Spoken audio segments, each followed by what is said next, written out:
A very warm welcome to my wonderful guest today, the founder and leader of the National Coloured Congress, formerly known as the Cape Coloured Congress. How are you doing, Masakat Fadiel? I'm good, young brother. I am good.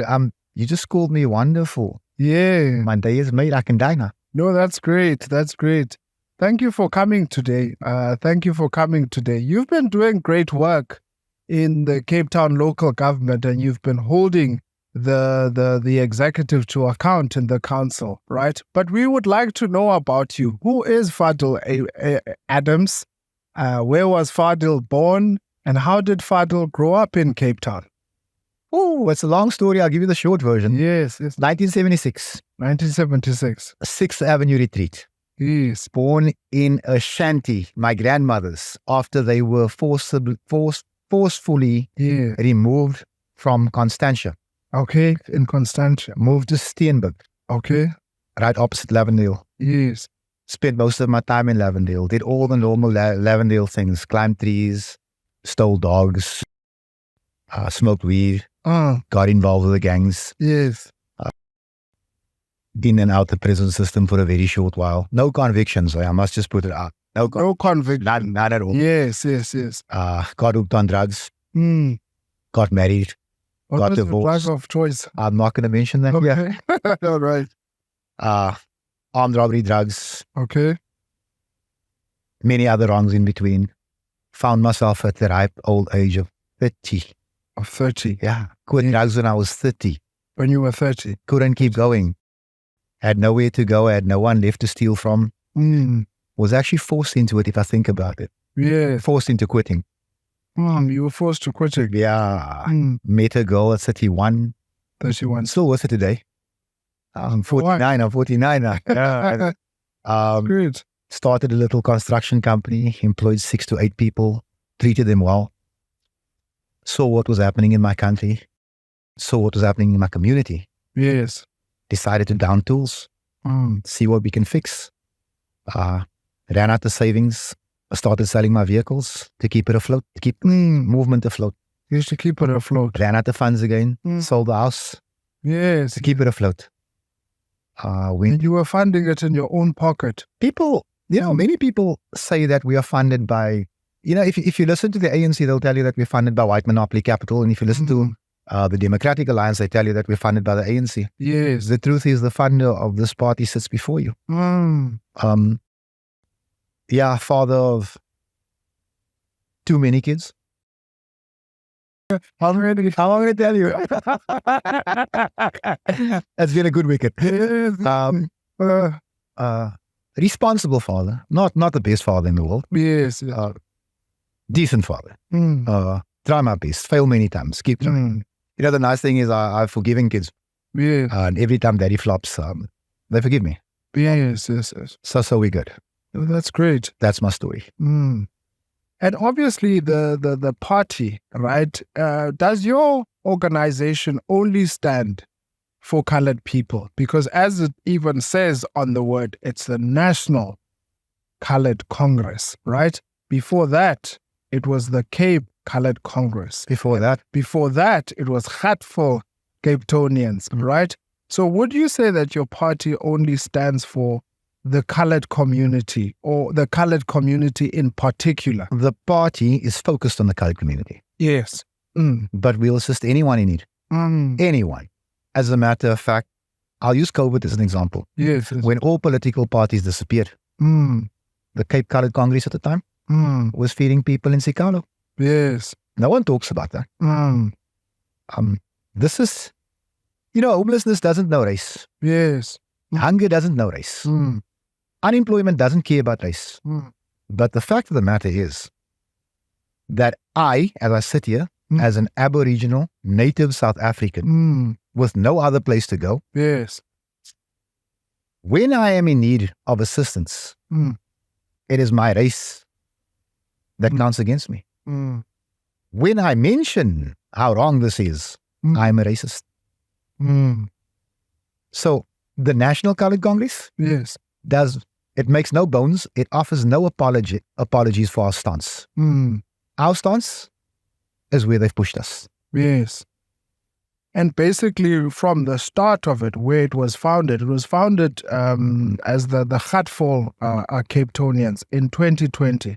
And that was the period of the pandemic, right? No, it was Gatfall Cape Townian in 2017. 2017. Yeah. And what really fueled the start of it? I was looking at politics. I was looking at the state of politics in the Yes. not looking to lead anything, looking to join something. Yes. And a friend of mine who was actually a founder member of the Gatfall Cape Townian movement, Oscar Lyons, was at the time a member of the Cape Party, which advocates for Cape secession. Oh, okay. And he was trying to get me to join the Cape Party. Okay. And I was looking at this and I was thinking, South Africa, you've got cancer. Yeah. There's parts of South Africa that we can save. Yes. And I said to Oscar, I've read a little bit about your party. Here's 12 points. Take it to the party leadership. Tell them that this is what I feel as a colored man needs to be addressed. And you gave them your demands. Ibrahim Davids, the other founder of Gatfall Cape Townian, the sellout. So he sold out. He's also a member of the Cape Party. Oh, the Cape Party. He goes to the leadership of the Cape Party and comes back empty. They've shot down every one of the 12 points, including the pivotal one, the leadership of the Cape Party is white. Not a single person of color. Not a single person. They wouldn't even entertain that. Now understand, I'm not trying to place myself on the leadership structure. I'm not even a member. Yes. I'm saying guys like Oscar and Ibrahim must be included. The Cape Party says F off. Yeah. We're okay with white management. I look at the two of them, I say, you know what? Jack Miller is a piece of shit. Yeah, Jack Miller. Fuck Jack Miller. Okay. Let's do our own thing. So we were talking as Cape Townian. Yes. Which is what we are. And you know the struggles. And Oscar, she said, I'm Gatfall, man. This is Oscar. Oscar is the, if I tell you he's the revolutionary. Oh, he's the biggest oak you ever found. The emotions are running high. Yeah. Oscar says, you know what? I'm a Cape Townian. I am Gatfall. Yeah. And I go, well, that's the right meaning. Gatfall Cape Townian. Yeah. So, credit for the name must be given to Oscar Lyons. To Oscar Lyons. People forget the role this oak played in this. Yes. They played a massive. So that night, we designed the logo. Yeah. This is in Ibrahim's dining room. Yeah. And Oscar goes and he has 3 sweaters, mate. And Oscar wants to put on the sweater. Okay. The only good politician is a dead politician. And we vote on it, and the vote is no, we're not doing this. Yeah. And Oscar goes to the printer and he says, fuck it, I'm paying for it, I'll do it anyway. Yeah. Okay. So he comes back with the sweaters the next night. Believe it or not. Yeah. The next day, the Sikalo protest happened. The Sikalo protest. And they are throwing petrol bombs and stones at cars. Sure. At that time. My wife needs to get home. I hear about this. I'm working in Stellenbosch. I rush towards Mitchell's Plain. This is about 12 o'clock. 12 o'clock. I get there. I'm seeing this carnage, just total carnage. I'm telling you, you can't move. Mitchell's Plain is locked down. It's locked down, just totally. So the night, we decide, not the night, late afternoon, we are going to clear Vanguard drives so our families can come home. Yes. Because these guys, they are trying, listen to what I'm saying, to hurt and kill innocent people. So Mitchell's Plain stands up. Sikalo goes AWOL. Sure. They run away. A handful of youngsters tried to burn down Sikalo. I confiscated the petrol. Sure. I said to them, there's women and children in there. Yes. You're not doing this. SAPs duly arrive. They start firing at us. Mitchell's Plain fires. Immediately fires. 5 minutes after they pulled up. Now remember, Sikalo was throwing petrol bombs and rocks at people's cars. Not a shot fired at them. Yeah. We stand up, they start shooting at us. Mitchell's Plain fires back. Tear gas is flying. Put when that tear gas hits your eyes, I don't care who you are. 1976 vibes. Yeah. All of us run. UTF-5. All of us run. I lose my car keys. I call my brother. This is after 8. Yeah. I've now made peace with the fact that I'm not finding my car keys. I call my brother. I say to him, don't you want to go to my house? Yeah. Just grab my spare keys. My car's parked at the total garage. Yeah. But remember, shots are still being fired both ways. Because we're duck now. Sam, Carlo, anyone. Bring the Navy SEALs tonight. You know what I mean? You ask for this. In the middle of all this, my phone rings. Sees my brother. I pick it up and say, Buta. He says, yeah, I'm here by the garage. Yeah. And then his phone dies. So I make my way to the garage and my brother's car is here, but he's not here. Yeah. Then someone who knows him says, yeah, he just got out the car and the cops just grabbed him. Sure. Right. So now he's been arrested. Yeah, he's arrested. So I got to find my brother. So I go to Mitchell's Plain Police Station. He's not there. He's not there. I go to Philippi Police Station. They tell me check Strandfontein because all units were out. That is war. It was, yeah.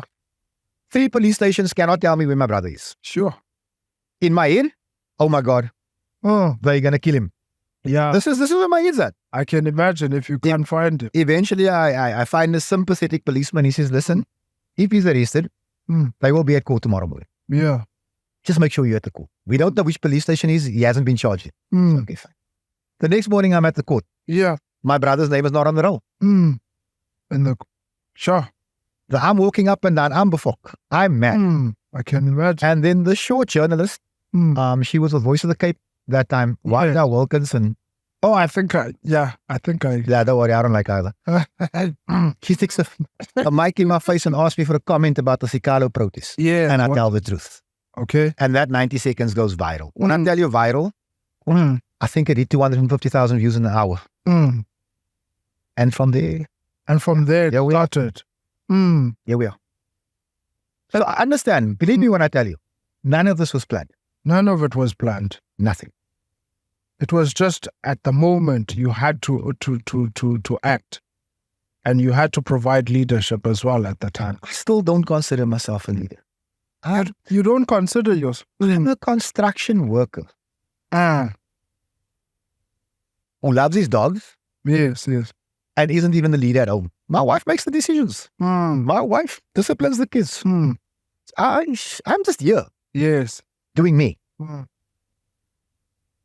But obviously, Fadiel, if you look at the colored community politically, I'm sure you were convicted in saying that they do need leadership. They do need an alternative. Because you had the party, which was obviously the ANC, ID, the DA as well, and they don't seem to solve the problems in the colored community. Didn't you think, weren't you convicted by that, look, we are being left out here. I need to stand up as a leader and fight for my people. I need to stand up as a father. When it comes to leadership, the colored community has been seriously shortchanged. Who hasn't sold us out? Who's not planning to sell us out? I think in terms of the leadership that I offer, I think we've done relatively well. We've not compromised. We've not accepted money. Yes. We're still fighting. And I tell you, money's been offered. And when I tell you the sums involved, I can't believe I didn't take it. That's massive, eh? I can't believe I didn't. They put it here and say, boss, but it's got conditions, I can imagine. Listen to me. 20 years ago, I had taken a firearm to rob a business of 10,000 rand. At 10,000 rand. Yes. Now people are talking to me about 8 figures. 8 figures. And I'm saying, thanks for the coffee. Have a good day, sir. And you rejected there. I don't know what my boys are thinking of me. It's not about money, but it's about change. It's about change. My people are dying for change. Literally dying 10 a day for change. For change. And obviously, Fadiel, right, I'd like to ask you, I remember way back, I used to work for a manufacturing company in the IT department, right? And there was a whole lot of, colored workers that were working there. And the one guy used to say, he called me Taki. He used to like calling me Taki. And I didn't take offense in that. But he was also like darker than me. I said, you also a Taki, boss. You're also an African. And he said to me, no. He said it with the colored accent. Like, it's a colored. I'm colored. Because being a colored is not a race. It's a culture. Would you say that is true, Fadiel? No, that's scientific fact. Do you know what my nickname is on my father's side of the family? Yes, what is it? Kaffer. It's like, I think I'm the darkest. Yeah, I think, yeah, you're the darker. You know what my best cousin's nickname is? Tyron? Tyron, right? No, you know what his nickname is? What? Boere. Boere. Because he's got blondie and green eyes. It's got nothing to do with your color. It's about your culture. I'm racially black. I'm culturally colored. Yes, I see it. Unfortunately, this government doesn't accept me as black. Well, not black enough. Not black enough, you would say. I'm darker than you. So in terms of BEE and affirmative action, I should be 5 points ahead of you. Yeah, so you still feel that the colored community is being marginalized? The colored community is marginalized. There's a Human Rights Commission finding that says it. It's not me saying it. It's not us feeling it. An investigation was done, and the conclusion was that since the advent of BEE and affirmative action, the colored community has gotten 40% poorer. That finding is 8 years old. We're probably at 60% poorer now. No one talks about it. No one talks about that. So you're saying the current laws and the economy really don't favor color.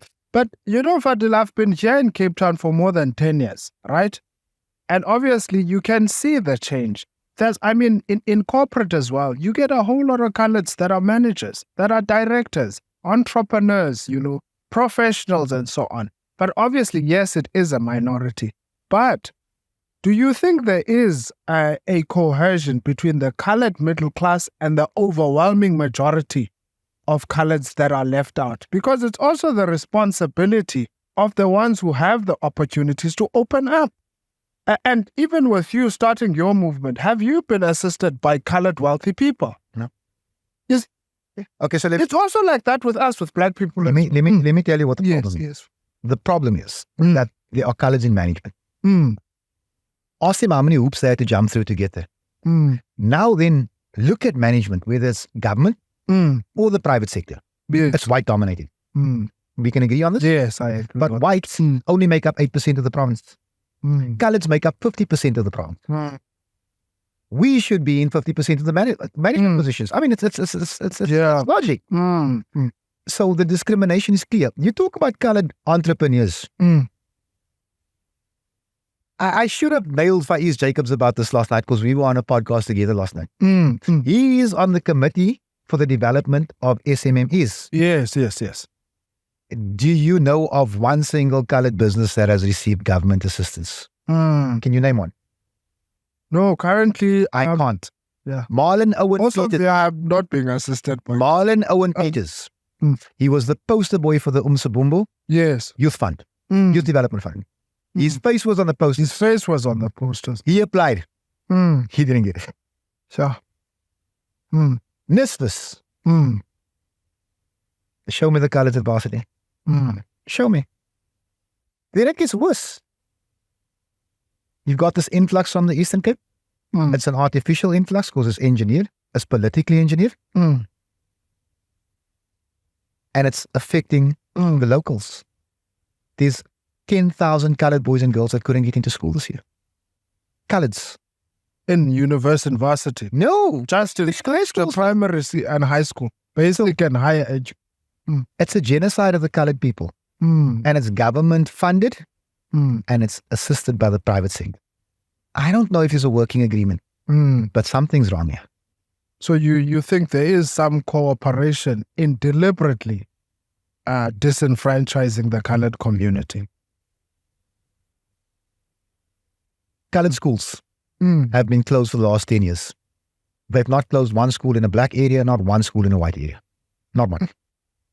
Why did they close them, Fatu? They run down. They're dilapidated. A school doesn't dilapidate in a year. Or 5. Or 10. It's over a generation. It's allowed to rot. It's allowed to decay. And then they say, it's cheaper to close it than to fix it. They don't build a new one, though. Go to Mitchell's Plain. They've not built a single school in Mitchell's Plain over the last 27 years. But Mitchell's Plain's population has boomed. In addition to that, Kylie Cha wants to go to school in Mitchell's Plain. Sikalo wants to go to school in Mitchell's Plain. Samora Michelle wants to go to school in Mitchell's Plain. Philippi wants to go to school in Mitchell's Plain. But they're not building schools. They're pushing our children out. And we are supposed to shut up about it. So you feel that also, people who are coming from the Eastern Cape and looking for greener pastures in Cape Town are also part of the problem. Is that what you're also saying? 100%. Because I remember, and I didn't want to talk about it. Let's talk about it. I remember when you started your organization, right? The Heartful Cape Townians, and you said, look, we're either pushing for a secession for Western Cape to be an independent country, and we want to deport black people from... I said that. Okay, but I read it and used... Yeah, no, you read a lot of things about me. Please correct me, Fadiel, because we're just talking. Yeah, I mean, I stand to be corrected with what I'm saying, right? And the deportation. And I just want to know on your side, what was the reasoning behind it? And is it false or true or what on that? Okay. Let me give you a little bit let me give you the backstory. Yes. So when I was a lighty, and my father had a construction business. Yes. In the mornings, he'd start up his diner truck, and we would drive to Kailicha to pick up his team. My father had one guy from Mannenberg that used to work for him. His name was Ati Boer. Yeah, he looked like a white man. Okay. Called him Ati Boer. They were lifelong friends. Okay. Then my father had about 14 black guys from Kailicha. I can name all of them. I must have been 7 or 8 years old. At the time. Kailicha and Langa, sorry. Yes. I used to count the shacks as we drove cars through Kailicha. 31 shacks. At the time. We're going 1984, 1985. Those were Aboriginal, local Cape Townians, just like me. They have every right to the development in their home, just like me. In Cape Town. So you say those were the black people that were here. Those were our neighbors, our brothers. Yes. Those were the people that Young in guys. District 6. Right. Cape Town today is one big squatter camp. We can agree on this? Yes, no, Right. we can agree on that. So we got 2 million plus additional people that we didn't account for. Our infrastructure, it was not built with this in mind. Have you seen how gridlocked this place is? There's a waiting list of 500,000 Cape Townians that need houses. I got 2.5 million people demanding houses, yet they have land in the Eastern Cape. Their ancestral land is in the Eastern Cape. This is my ancestral land. Why must my ancestral land be divided so someone else can have land in 2 provinces? Okay. So you come here. You start burning shit. Shit you didn't build. We did. But you get a job ahead of a local. Where does your savings go? To the Eastern Cape. Easter, Cape Town's empty. Why? The Eastern Cape has gone home. They've gone home. Listen to the word home, not their home. Okay. He dies. Where does his body go? To the Eastern Cape. But he has a RDP house here. A Cape Townian is living in someone else's yard, will die in someone else's yard. Cape Townians in Delft, in Easter River, are renting houses from people from the Eastern Cape. And when we speak out about this is racism. But don't you think, Fadiel, for example, right, as you look at urbanization, right? Urban migration. Yes. Eastern Cape is mostly a rural province in a way, right? And it's happening in Johannesburg as well, where Johannesburg is also dealing with a moving target because everyone is urbanizing, right? More of the economic value is in the cities, right? So the same problem that has been dealt in Cape Town, it's also dealt in Durban and also in Johannesburg as well. And you can see some of Cape Townians as well also work in the Eastern Cape. It's one republic. South Africa is not a federal state. 100%. Here's the counter to your argument.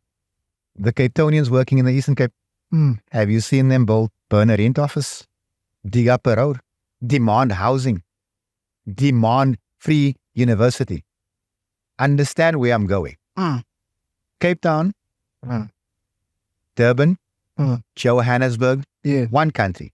I'm free to move. You are free to move. Yes, yes. You are free to contribute. No, you have a responsibility to contribute. Yes. What you don't have is the right to be a parasite. And people can take that anywhere I say it. Anywhere they want to.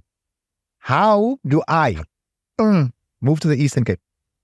Demand to get a house before 70-year-old. Demand that my child goes to school ahead of a local. In which parallel universe does this make sense? Urban migration is a fact. It's here.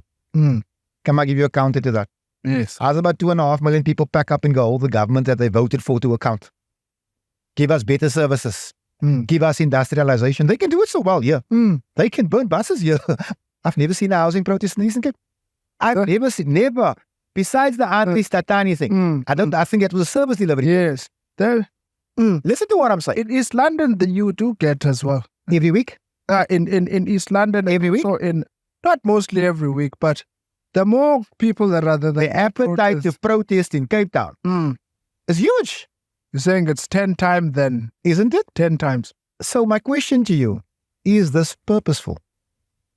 Because if you're going to ask me to travel 2,500 kilometers to go and protest when I can damn well protest at home, I'm choosing the second option. Yes. Let me tell you what poverty is in my terms, in my world. Yes, yes. If I ask 2.5 million colours today to get on a bus, pay bus fare, yes, travel to the Eastern Cape, find 7,000-8,000 rand to put up a shack, they don't have. That's poverty. The means to travel and erect a shelter. You make me question how poor you are. Drive through the backyards of Bonteville, Manenberg, Mitchells Plain. See how many satellite dishes you see in the backyards. Massive. Very few. Drive past Samora, Michelle. Every shack has a satellite dish. But we can't pay water and electricity. Let's put poverty into real terms. Let's take race out of the issue. Let's say those were white people in those shacks. My stance would be the same. The stance. But don't you think, Fadiel, also the blame, right? I wouldn't say the blame, but it's also the deindustrialization of Cape Town. Because if you looked in the past, there was quite a whole lot of industrialization, and those industries were built by colored people, right? They were built by them, right? Whether it was the textile factories, the taxi industry, the footwear ones, the taxi industries, and so on. Yes, I do understand at a later stage, Black people started migrating to Cape, but some were already here, right? But wouldn't you also put the blame in industries importing more rather than producing here? And that's what's also creating. That's definitely a driver.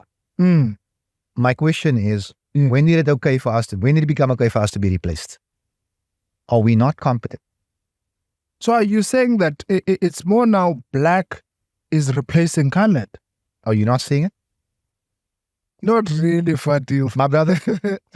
Let me ask you a question. Let me ask you a question. Let me ask you. Yes.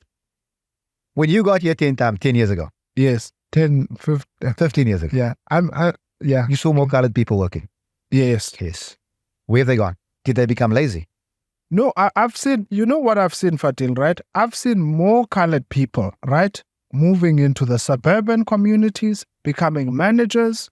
You know, you've got more software developers that are colored today than what you had before. Let me tell you this.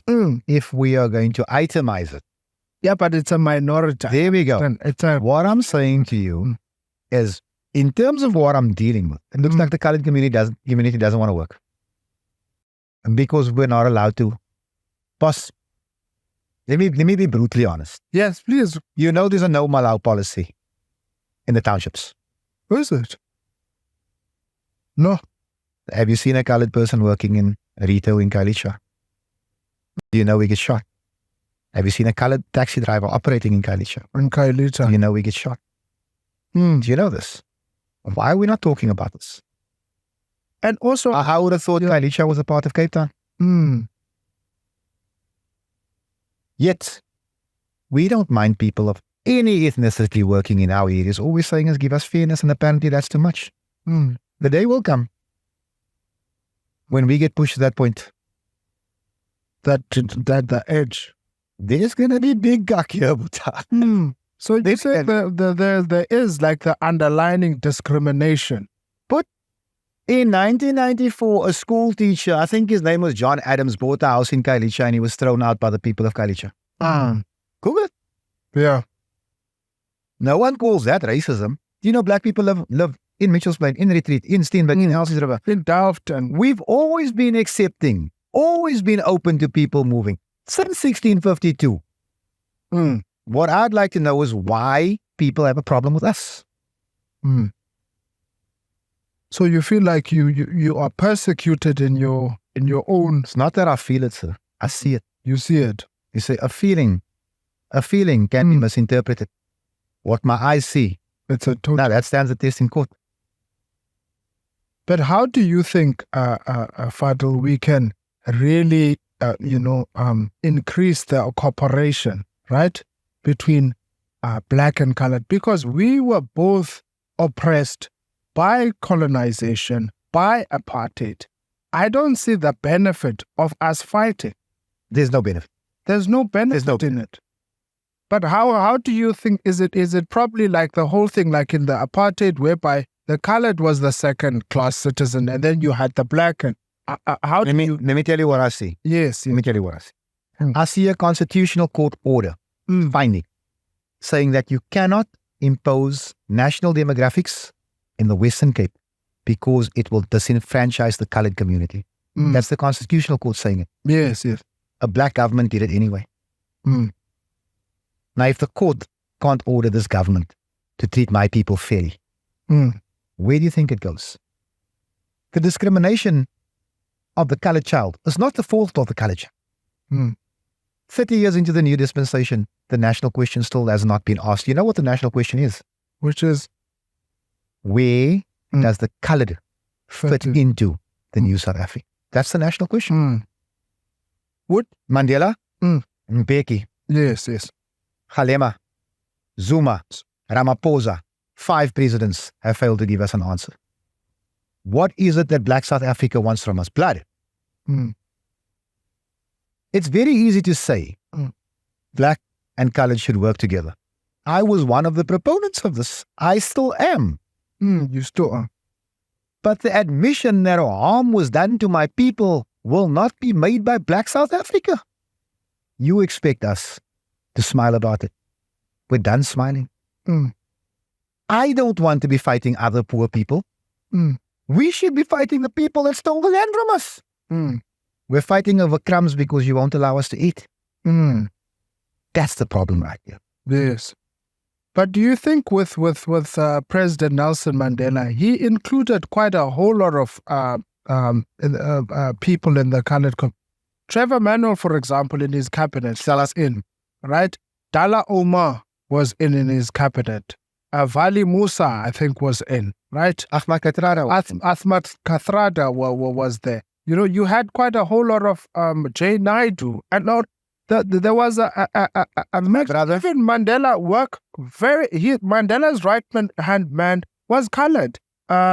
Professor Jakes Haver, he was the trusted, next. Let me tell you something. Yes. Colored representation under Madiba was guaranteed.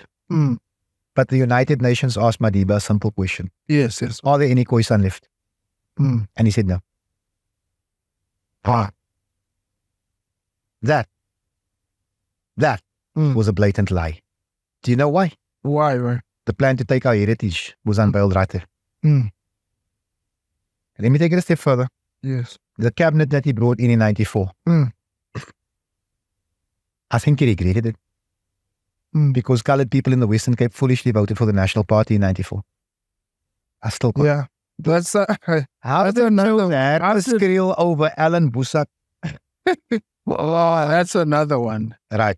And Alan Boesak was... Alan Boesak? Anyway. Oh. The ANC then turned its back on the colored people. As of now, I won't even say turned its back. Stabbed colored people in the back. And decided to cancel our future. If you won't vote for us, we'll fucking kill you. What did they do? They closed the textile industries. They took our fishing quotas away.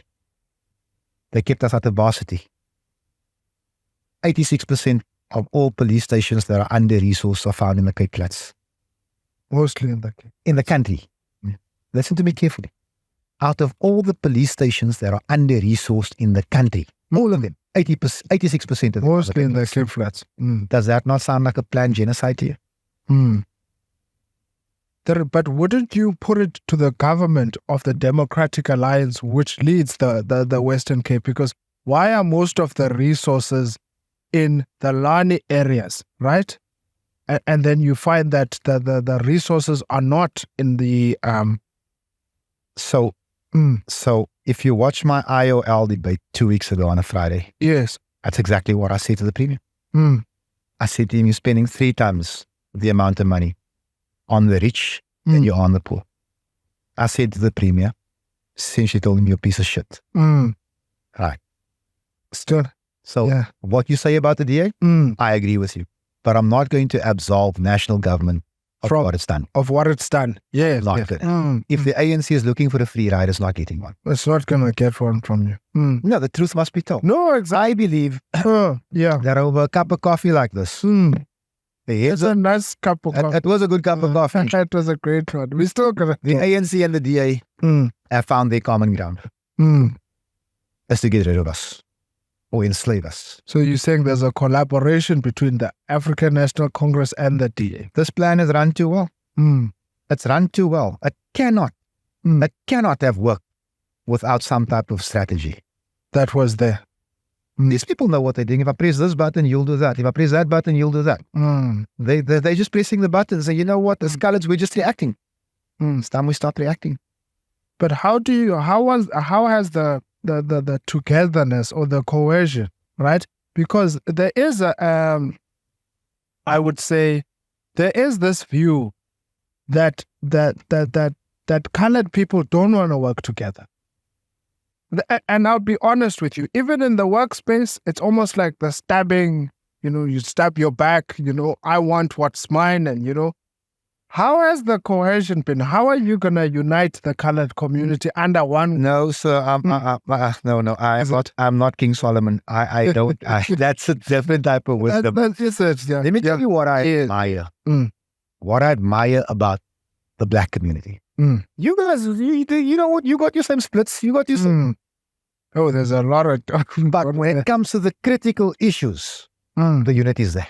The unity is there. You think the Afrikaner and the English South African like each other? Do you think the Jew boy, the Afrikaner and the Englishman want to marry each other's daughters? No, they don't. But they understand for their survival, there's certain things that they need to do together. The coloured community needs to learn that lesson. Yeah. For our survival, there's things we need to do together.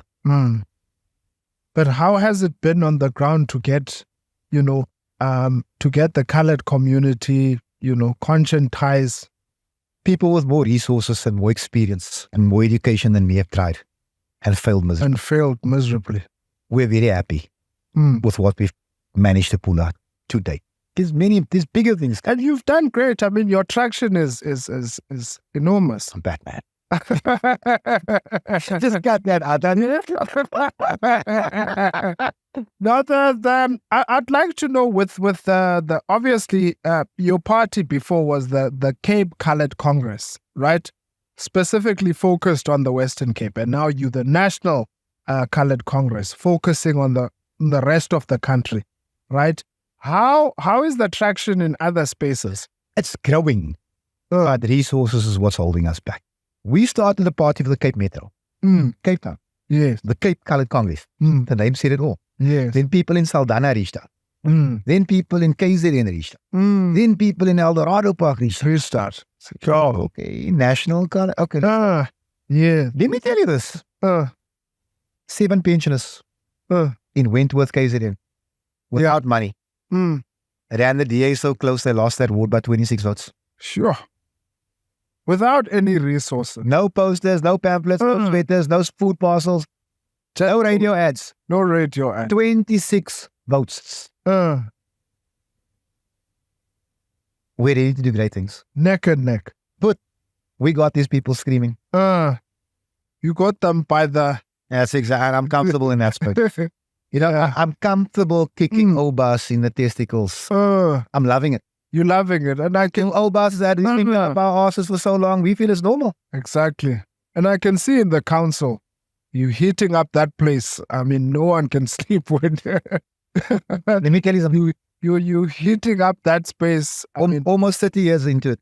And the mayor is getting headaches about you, I can see. the mayor's got bigger things than headaches coming. Let me tell you something.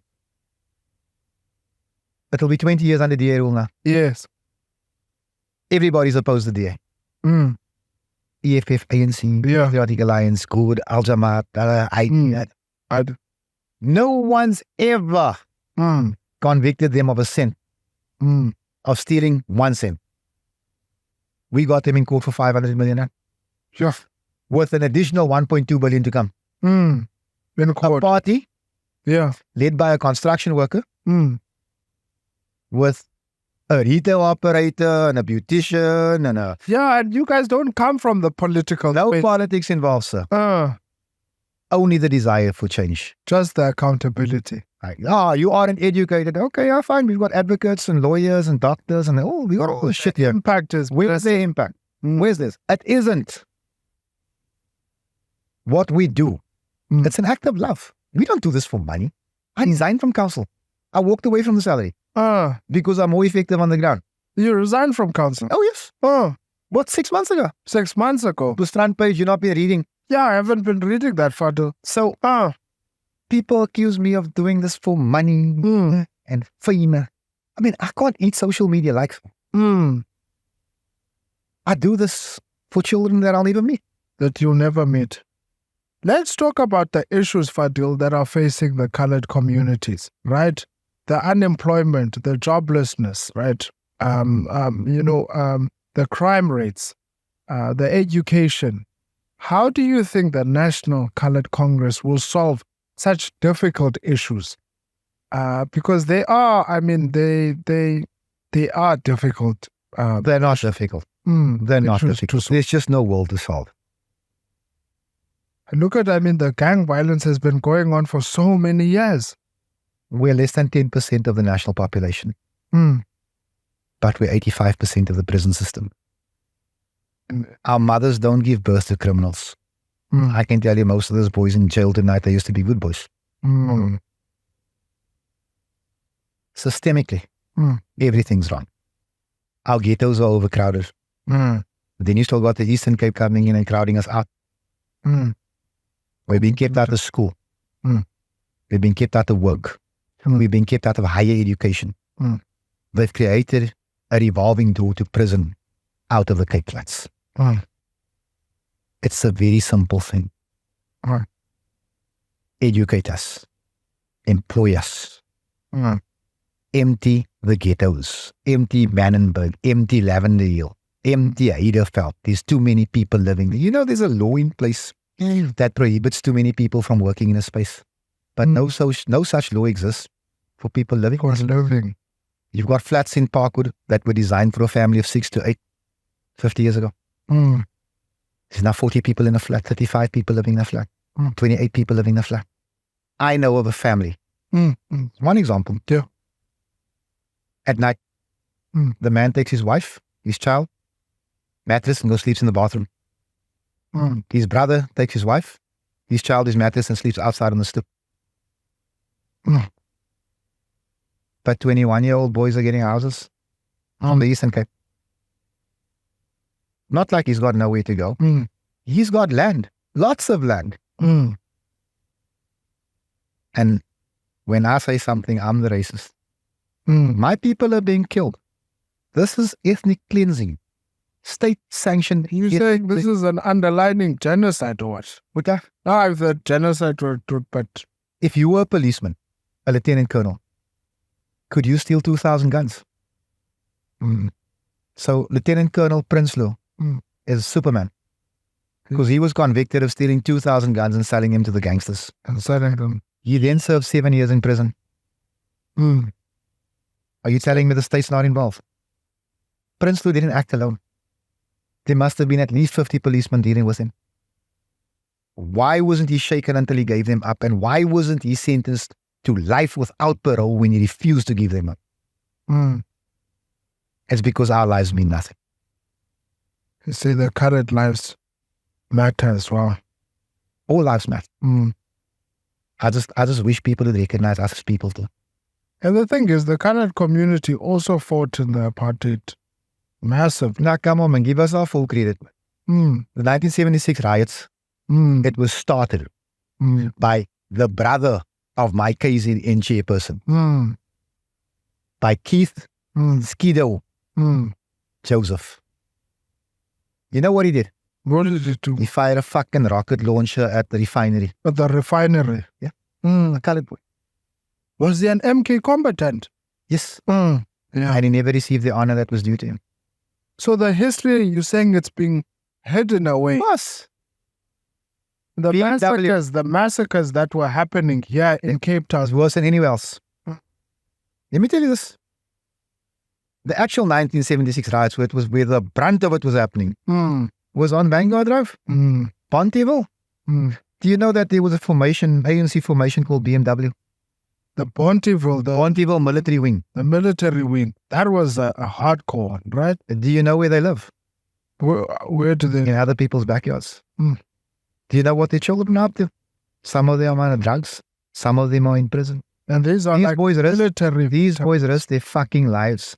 They are military veterans. And they never received the honor that was due to them. But you know who did? Everybody else. Ashley Creel, Robbie France, Anton France, our Uncle Robbie. Where are they? Where are the monuments to them? Ashley's got a fucking footbridge here in Cape Town. Fucking footbridge. Everyone else is acknowledged. Mandela, Tutu, Biko and the others.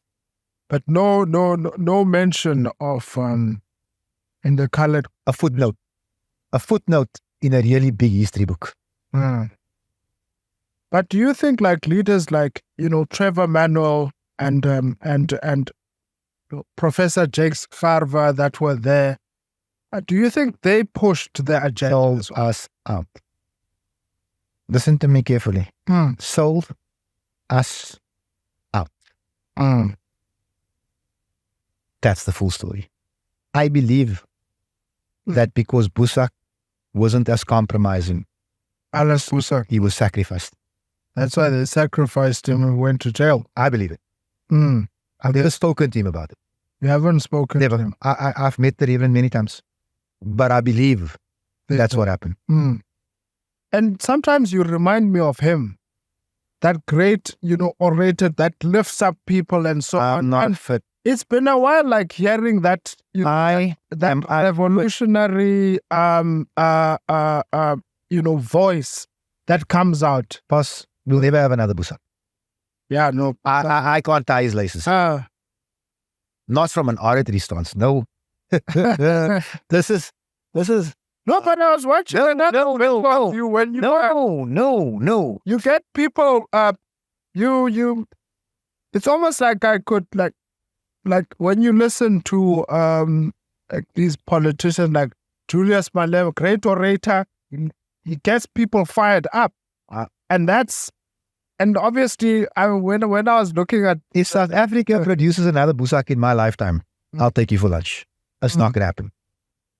He's a much greater orator than anyone. He's this man is on the level of Malcolm X of Malcolm X. No. South Africa doesn't appreciate this man. Yeah, no, he's I met him and I'll tell you what I am. Shook his hand. I'm a much better fighter than Busak. Much better. Much better fighter. No, much better. Way more streets. And I'll say this with modesty. But I have a deep admiration for Alan Busak. It's not going to go away, irrespective of who says what. He was the man we needed at the time. It was he who kept the flame of resistance burning, and he deserved better. But he doesn't. And if Busak was black, he would be treated better. Treated better, so. It's a sad thing. It's an indictment. Listen to what Jeremy Vieri says. Jeremy Vieri says he fought for his right to be black. And after the votes were counted, his comrades said, "No, sir, you're colored. Wait your turn." And And Jeremy Very played a massive role in the underground, the Mkondo SCs. Again, he's never going to receive the recognition due to him. Jeremy Very, Andre Lincoln.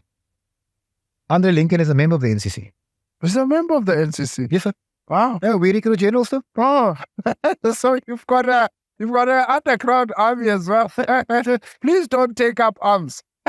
I'll push me. You know, it's a sadness, man, that people with so much to contribute are being pushed to the sidelines. Look around you. We built Robert McBride is. Look around you. We built Cape Town, if not the country. We transferred skills. You know how many black boys I've given skills on construction sites. Skills too. But when I was an appy, blacks were fit to push wheelbarrows and dig holes. At the time. Do you know that when Obas wasn't looking, my trade masters were teaching black boys how to hold the trowel, how to quickly before he comes. Before he comes. You weren't allowed. You weren't allowed to. And my uncles and their friends would just so. Yes. Lunchtime, call the boy aside and say, this house. Oh, this is how it works. And also in the factory, like you used to get more clickers that are colors, you know, and my mother is a seamstress. She used to make wedding dresses. Government isn't sure that people like her will never eat again. And with the imports and the Chinese imports that are coming in, they've removed the industries. Let me tell you something. When the state wanted to bring in my city, what did they do? They compensated taxi owners. Taxi owners were by far mostly black. When they closed down the factories, did they think about the employees? Not a thought. Many of those people, those women, they left the factories with nothing after 20, 30 years service. Nothing. Just they were sent home to go and die of hunger. Can you imagine the impact on your community when thousands of people are put out to work just like that? I don't mean to be sitting here complaining, but you're asking the questions and I'm giving you the answer. And sometimes you find that it's the wife and the husband, they work in the same company, and when there's short time or either they're out of work, both of them out. They lose their house. They can't pay school fee. They can't keep the water on. And sadly, that's not just a colored thing, because black families and white families, many people affected. They are affected, but they're being targeted. Targeted, I tell you. And at the end of the day, it hits the communities way more. You know, there's many people think I'm a racist, but last night, Angus McKenzie says on a debate that 99% of Cape Townians have access to running water. Now, you know, you got about 2 million people living in, they call them informal settlements. Yes. We must call it what it is. It's a squatter camp. It's not a settlement. It's not a settlement. It's not fit for human. It's not fit for human habitation. What the bugger doesn't say is there's one communal tap for 5,000 people. For 5,000, just one tap. That's not right. And the bucket toilet to cuck, just 2 bucket toilets. That's not right. And just because they're black, I am against that. And Fadiel, I was hearing you were accusing the Democratic, because obviously we hear that the ANC is corrupt, but we will never hear about the Democratic Alliance corruption. And you were accusing them of corruption, especially with procurement, whether it's local government procurement and so on. What is the corruption? What's happening in because we don't see it in the media. Oh, we found out how. Definitely. We found out how they did. I'll give you 2 examples. How do they? Those are staircases. Okay. 3,000 of them. Yeah. They need to be repaired. Okay. They'll put out the tender. You, myself, 10 other people, we submit tenders. You win the tender. Okay. They apply to Treasury for the money. Treasury gives them 600 million. They cancel the tender. Then they cancel the tender. But the money's right here. They then spend the money on other shitty projects. 2 million rand to fix the roof. 1.2 million rand to hire scaffolding at cost 4,000 rand. There's also inflation of prices. Oh, big time. So when we discovered this, we brought it to council. The mayor lied. The mayor said there's no fraud. There's no The money's in the budget. We asked for the show us the proof of the money's in. God. But it's a white man saying it, so TV believes it. You understand? It's not Zuma. He's not struggling to say 500 and 500 and the country made memes of Zuma. When Steenhuisen couldn't say 50 million, it was just a mistake. So that's how they steal there. Secondly, you know that the city of Cape Town owns over 3,000 vehicles. 3,000, right? Do you know that every one of those vehicles comes with a motor plan because it's bought brand new? All of them, they come. You know that the city bought a motor plan for every vehicle. Sure. So if this was my Toyota, it comes with a standard motor. Okay. I pay for another motor plan. For another motor. But I'm never going to use it because they run concurrently. So I'm paying for a product that I'm never going to use from the same dealership. Sure. That's Close to R1 billion. close to R1 billion. The motor plan, if you're driving a Prado, 70,000 rand. 70,000. You know how many Fortuners, Prados, X5s, and that's besides earth-moving equipment and trucks, buses. Trucks, buses, luxury cars And as well. we caught them again. Now this is what we do. My question is, what do other political parties? Sure. And Fadiel, would you say overwhelmingly, which are the companies that are benefiting from the the Western, the Cape Town local government procurement? Is it mostly would you say it's mostly the white-owned companies or? It's definitely the white-owned companies. You know, if you wanna see who the funders of the DA are, when you see a road being tarred that you drive on regularly, Yes. and you know there's nothing wrong with the road, no, that's a DA funder. I'll give you an example. Berkeley Road. I see, like when I'm driving, like, Berkeley Road. what's up with that? Berkeley Road. Fixing it. Berkeley Road. Road Mall. Yes. The white people in Berkeley are complaining that the road is being fixed. There's nothing wrong with the road. I always wondered. Then you know someone's receiving money. You see, if I mention a name here, I'll probably get sued again. Please don't get me. Yes. So the funders, they want to catch it on the other side. They'll fund the party and then they catch it on the other side. All the time. You must understand something. There's a company called, I'm going to name them, fuck it, man. There's a company called ACOM. Yes. In the city of Cape Town. In 2014, it was involved in the upgrades of the Cape Flats, Lavendale, Parkwood, Manenberg, you know, CRUs. Do you know every CRU was to receive, listen to me carefully, aluminium windows. Okay. Every flat, every council flat, all 56,000 of them. Okay. Aluminium windows, front and back. Yeah. Brand new front door. Paint job. Okay. New bath. Okay. New kitchen sink. Only 3,200. God. No, I'm lying. It was close to 6,000 that got. The other 48,000 didn't receive a thing. They didn't. But the entire budget was spent. When we raised the issue, the city took ACOM to court. We said, no, it's fine. Okay. No, it's fine. The city also terminated the contract. You won't work for the city again. Okay. 1 year later, they were reinstated. So it was just for show. It was just for show. So this is what the DA does. They're as bad as the ANC. They're just a hell of a lot smarter. What do you think of the flag? The burning of the flag? Yeah, the burning of the flag, the advertisement. You know, I am a colored South African. I have very little to be patriotic about. South Africa. This country doesn't love me.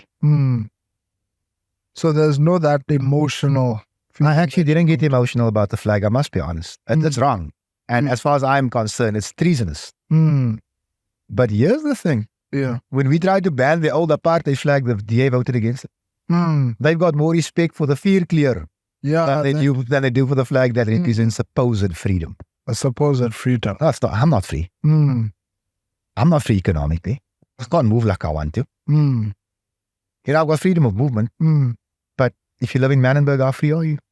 Sorry. Have you tried to go to the shop after 7 o'clock? Have you tried to collect your kids at school? You're not free. So people aren't free to trade, and it's as you say, with the overcrowding and the crime that's happening and so on, people are not able to reach their full potentials. You know what our problem is? We've got a first world constitution for a third world country. We're not ready for this constitution. It was too liberal too soon. Too liberal too soon. We need amendments. Quoted, the best constitution in the amendments need to be made in that constitution. In that constitution. And then this country will first stabilize and then grow. I think that constitution is 30, maybe 40 years ahead of its time.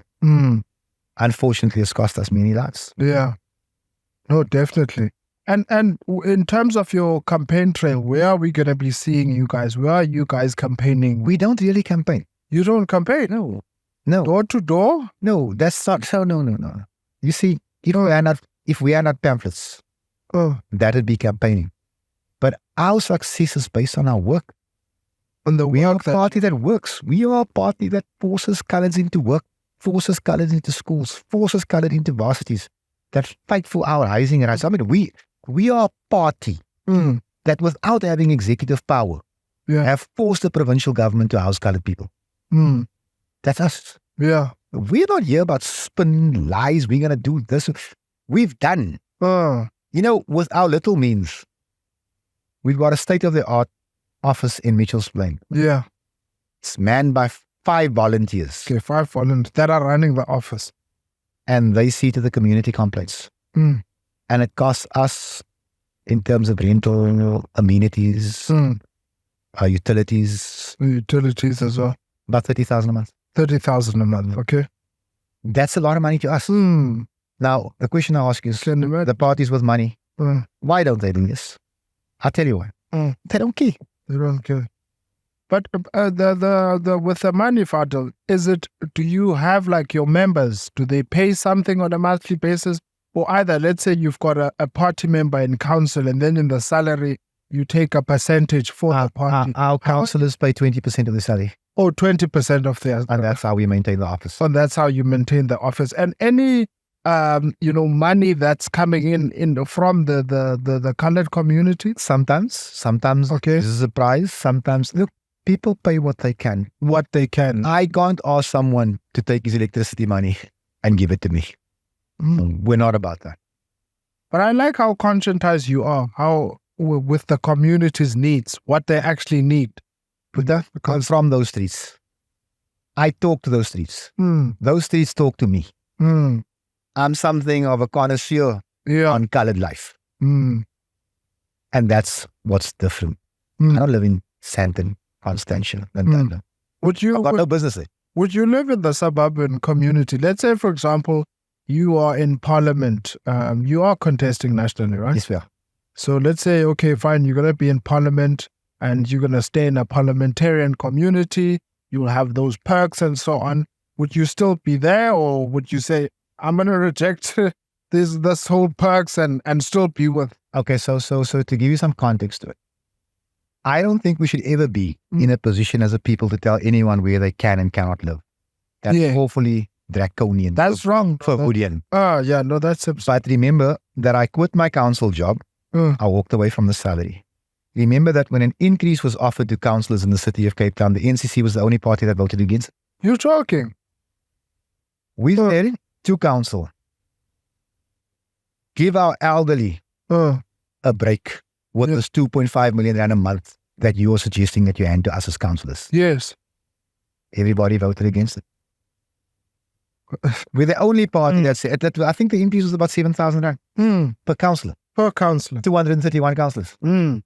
That's a hell of a lot of money. That's a hell of a lot. It is. We said, no, we're doing okay. But with the work that you're doing, I mean, you also need the money. I mean, I can understand, like, even like with a business that I run, I mean, the cost of running a business, it's very costly. To have an impact, sometimes it's extremely costly. And you know how it is to do something without resources. You have to, even people that you say, look, please do this. And if the money, vastly shall. Okay, so let me answer you like this. I think everybody wants to earn more money.